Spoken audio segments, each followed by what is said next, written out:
Baby, you know how much you mean to me. I told you that. How you like the crib? I like it. Are you sure it's okay to be here? Come on. You with me. It's my house. Vince! Whoa. Ricky, what are you doing home? Get out of my house! Get out! What was that you told me? It ended over a year ago? It did. You the one who said you didn't want this marriage. You know what? You had me at work. I'm all upset. Me and Carla just started having a conversation and... And you brought her here? Talking about it's your house. Get it straight. My money went to the down payment and the first several years' mortgage. But you know what? You lie about everything. You are a liar. I wasn't lying about Carla. It's been over. Plus, you saw us on the couch. Nothing was going on. And I was supposed to be gone for another 2 days. I guess you just would have stayed talking on the couch. You know what? I just can't with you. Get out. What you mean, get out? Get out. Listen, Ricky, I hope you mean like overnight or until you calm down. Vince, I'm trying real hard right now to stay calm. You know what, you're right. Carla, I'm sorry. Get out now!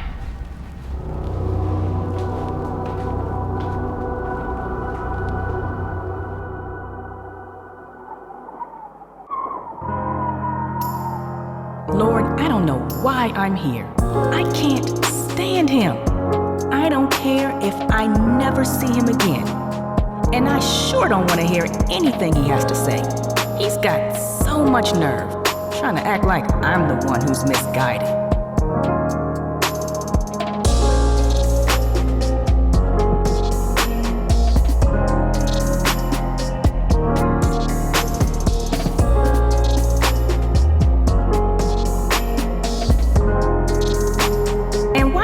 That I'm in San Fran. Thought I had him blocked everywhere. Forgot about Twitter. Now I have to deal with...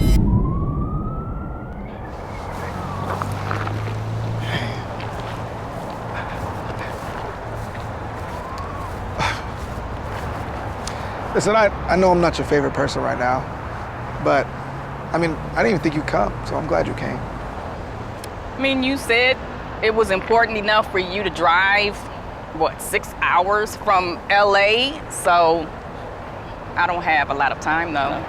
What are you even doing in San Francisco? I had a job interview. A job interview. So you decided that's what you're doing? That's the plan. So you're moving to California? I'm not sure wherever I get a position, really. I have a friend, law school classmate, who's a partner at a firm out here, so she got me an initial interview. An interview already? How'd you do? I mean, you are the great Ricky. I know you killed it. I don't really know yet how it went. But Sean, can you just tell me why we're here? What was so important? Well, the Israel trip didn't end so well. The beginning and middle weren't all that great either. Listen, I know you blame me, but it really was just a misunderstanding. A misunderstanding. Right. You know what? There's no point going over it again. Okay. So we don't have to go over it, but can you at least admit I brought you for ministry reasons? I have no problem admitting that, Sean, and I was thankful. I mean, you knew I was in a rough place spiritually. You offered me the chance to go to the Holy Land. All expenses paid. That was huge. Huge. It was more than huge. It was God. The Israel Collective only gave me 10 slots to get this whole project done, and it was supposed to be all artists. Then at the last minute, there was a cancellation. I thought maybe we should have somebody there to explain the biblical significance of the spots that we were at and intersperse. Listen, it was you. When that cancellation happened, I knew it was you. And I was thinking inviting you to the Holy Land would get you in a better place. I'll let you know maybe God still had a purpose for you. And I was hoping all of that, Sean. I was excited about the trip. I get to the airport in New York, make my way to the gate, and I got blindsided. And the best part? You acting like you had no idea why I had an attitude. What is going on with you, Rick? Why you have an attitude? Why do I have an attitude? Yeah. How about you invited me to come to Israel and failed to mention that you were bringing your girlfriend? So how is that a problem? It has nothing to do with you.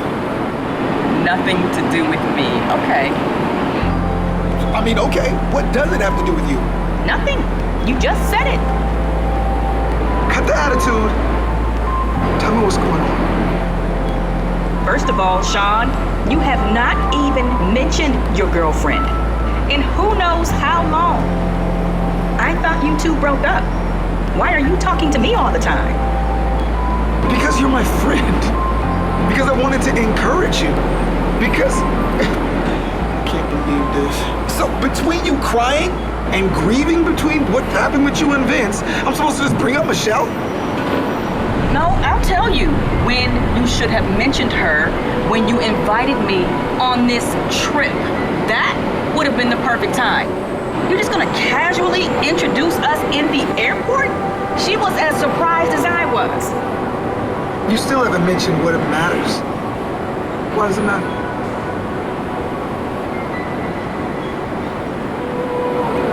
You said you're here to produce music, right? You said there would be a good amount of free time. I thought we would be able to spend some time together. Oh, okay, you thought... I'm so sorry. You got the wrong idea. I brought you here to encourage you in ministry. I've been praying a lot for you. That God would use you, and you would cling to God again. I honestly think this trip is really about you and God. Okay, I get it. I probably should have told you and Michelle the other was coming. I mean, she wasn't happy either. But you have no idea how hard it is getting ready for a project like this. I was going out of my mind. It was so stressful. The pre-production, meetings, the trip itself. It's crazy. And Michelle wasn't really even there as my girlfriend for real. She was more of an artist anyway. Okay, I get it. Would have been a lot less drama if I would have just been upfront. But Rick, I didn't know you thought we were going to be spending time together, like that. And hold on, you sure seemed to turn it all around and make the best out of it with Marlon. I don't even know how that got started. Was it the boat ride?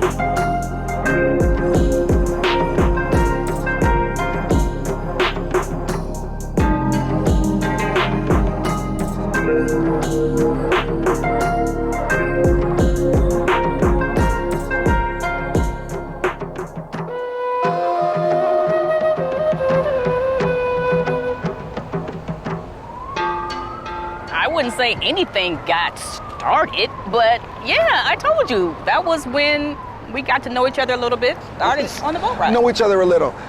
The next day you went to lunch. So I haven't told you, but I actually worked out to your music. Oh, okay.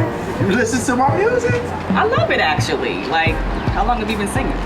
For as long as I can remember. I mean, Mama drug me to church all the time. So I got a whole lot of practice. I mean, doing this project though has been a dream come true.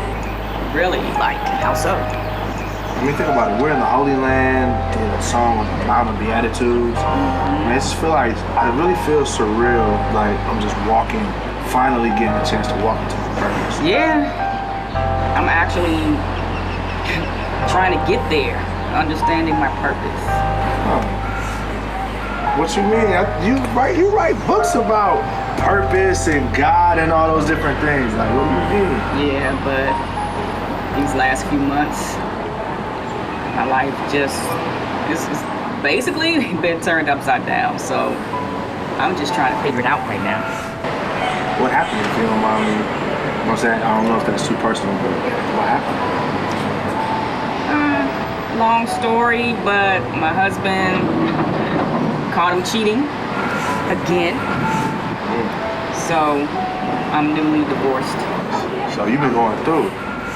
I don't want to be too forward again, but I feel like you can't let that stop you from your purpose. I mean, you're in the Holy Land. I bet there was a time you didn't remember exactly what God called you to do. Definitely, yeah. There was a time when I could say I thought I knew what my purpose was. So you telling me you let him change your purpose? I mean, when you put it that way. You can't be defeated like that. I mean, you're in the Holy Land. If there was any place in the world you could renew your faith, this is definitely the place. That's like the second time I've heard something like that. And it's true. I mean, you gotta let God build you back up. He may even be using me to help you. Let me see this. I'm enjoying getting to know you. We got a couple days left on the trip. I mean, I don't really see why we can't connect and get to know each other a little bit.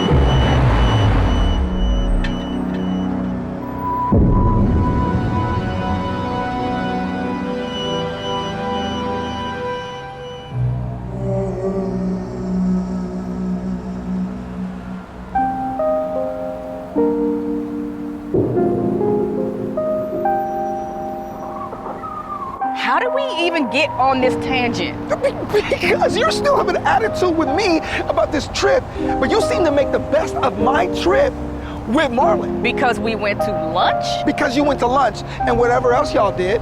Wow, okay. Okay, I'm sorry. Listen, I knew things were going bad and I invited you to talk. But you just blew me off because you had another day with Marlon.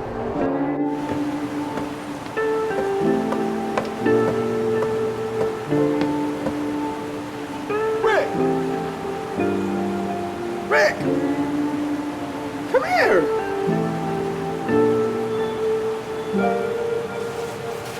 Come here! Over here. Have a seat. What you doing? Thinking. About what? I don't know, Sean. There's a lot on my mind. A lot on your mind. I mean, nobody's seen you all day. What you been up to? I've been, having lunch with Marlon and ran into you on the beach, but other than that, not too much. Lunch with Marlon? Mm-hmm. How did you guys connect? Remember the boat ride, Sea of Galilee? We just started talking, so we've been getting to know one another. Getting to know one another? What does that mean, getting to know one another? Getting to know one another. Listen, I invited you on this trip. I invited Marlon on this trip. Mm-hmm. It's kind of a big deal. I think I deserve to know how you guys have been getting to know each other. What does it matter, Sean? That's what you said to me, right? What does it matter? Listen, Michelle is still at the studio. She's gonna be busy for a while. I'm done working. What do you say we go grab a coffee or something? Marlon and I talked about getting together later this evening, so. Marlon and you are going out. Oh, I mean, getting a coffee. Mm-hmm. That's cool. That's cool. You and Marlon, you have fun. You just keep reflecting, all right? Good. Say what's up to Marlon for me.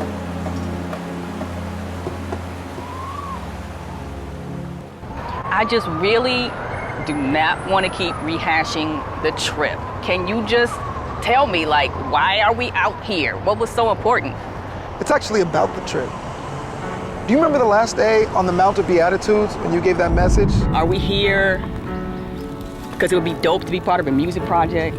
Because it'd be dope to put on Instagram that you got to go to Israel? Because you can really follow from a distance, can't you? Mm-hmm. You can follow. Somebody could be way over there and I could be following from a distance. I can have one eye on Jesus and one eye on something else that I'm doing. But that's not where it ends. It says, you shall follow the Lord your God and fear him, and you shall keep his commandments. It's getting tough. Listen to his voice. You got to be close enough to hear him. Serve him and cling to him. The beginning and the end of that verse is follow and cling. You gotta be close enough to cling. I was so happy for you, Rick. I felt like God was rekindling your ministry right in front of my eyes. And then I got convicted. Why? It was what you were saying. You know, the message was about clinging to God and following God. It really just let me know how far I really had to go. But Sean, you were the one who was clinging when I wasn't. Thank God, at the beach house in San Diego. Yeah, but you were married. Like, that was easy. I wasn't gonna go there. Everybody knows you don't mess with a married woman. I was like clearly wrong. But I didn't have any problem sleeping with Michelle. It's like, okay, I'm a Christian producer. So I make music with people, encourage them to follow God. And then I travel the world and we do all these shows exhorting people to submit their will to God's will and to follow Him. But in my own life, in my own relationships, I wasn't following God at all. I was doing whatever I wanted to. I wasn't clinging. So it started bothering you after you heard the message? Listen, a week after we got back from Israel, I couldn't even sleep. It was weighing so heavy on me. God was really dealing with me, and I repented for everything. I knew God forgave me too, but He kept dealing with me. I knew the next day I had to tell Michelle. And I was actually excited, you know, we're gonna be in a new place, in a relationship, you know, holy before God, you know, pure. Wow, Sean, that's awesome, you know, just turning it around like that. You say that, but it was bad. Next day, we got into this big argument, especially when she found out it was your message that changed my heart. She was like, it don't take all that, and why you changing stuff, and especially, you're letting her influence you. I mean, we couldn't even reconcile. We actually broke up. So that's why you wanted to meet to tell me that? No. I wanted to thank you. Despite what you were going through in Israel, you let God use you. And it changed my life. Like, I'm committed to celibacy before marriage now. I'm committed to clinging to God, finding out what He wants, and then actually, you know, doing it. Wow, that's actually amazing, Sean. Right? I am so sorry for what happened in Israel. It just got out of control. Like, you ended up blocking me. And I was just hoping that maybe we could learn how to be friends again. Like, I mean, just friends, but real friends. You know, like where we both are now in God, like godly friends. Definitely had an attitude when I blocked you. Right. Actually, I had an attitude when I walked up here. Right. But I get it. I mean, God's been dealing with us both. We've both been learning and growing, which is a good thing. Right. I do hear what you're saying about being friends in this season. Mm-hmm. It's interesting. One of the things God's been saying to me is, I don't need to be dealing with you at all.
hard to see.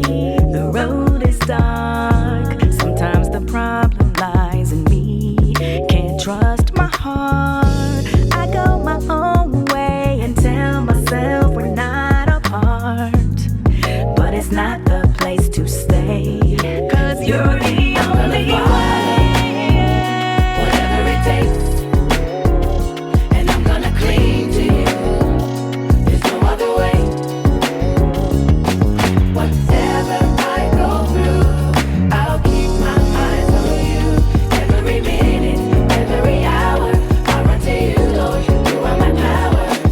I'll follow, follow, follow, follow. I'll follow, follow, follow, follow. Sometimes the way is hard to see. The